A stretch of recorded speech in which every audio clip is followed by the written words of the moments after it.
Hey everyone, Phil Kurth with another feature preview for WP Landing Kit. So what I'm going to show you in this video is the ability to control the site icon on a per domain basis. This has actually been a fairly well requested feature, so I really worked hard to squeeze it in there in this next release. So basically what I'm talking about here is, when I say site icon, is this little thing here which we call a favicon, but also the icon that you'll get on a phone if you save a web page to your device, right, to your home screen. I'm an iPhone user, so I save it to my home screen. I don't know what they do on Android, but anyway. Basically, the way this works is when you're configuring a domain, you'll have a field there which you can access any files in your media library and use those as your site icon. So let me demonstrate.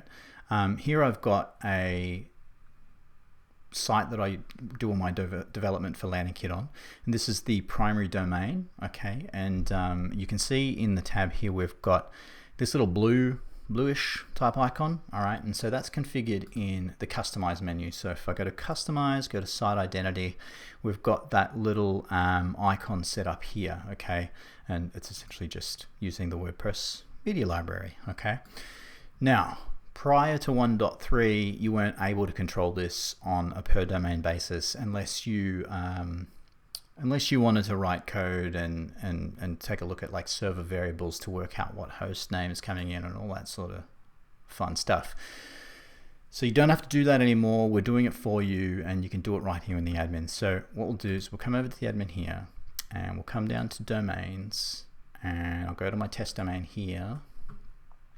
And you'll see a new field here now in the domain settings called site icon, and that's what we're going to work with. I'm just going to make sure, I'm just going to go and map this to something. Actually, that'll do. So if I go and open this up,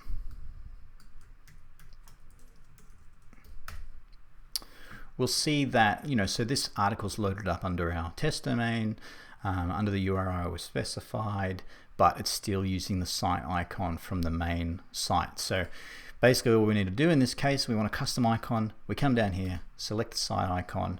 I'm just going to choose this reddish one, all right, because it's got good contrast against the blue. And I'm going to set the site icon. All right, there's some stuff here about what your site icon should be. Just read it and do it. And we're going to update the domain. And I come over here, reload this page, and we're going to see that our site icon is now running on our map domain. And if we go back to the primary site just to confirm and we reload it, we've still got our blue icon. Okay, so that is custom site icons in Landing Kit version 1.3.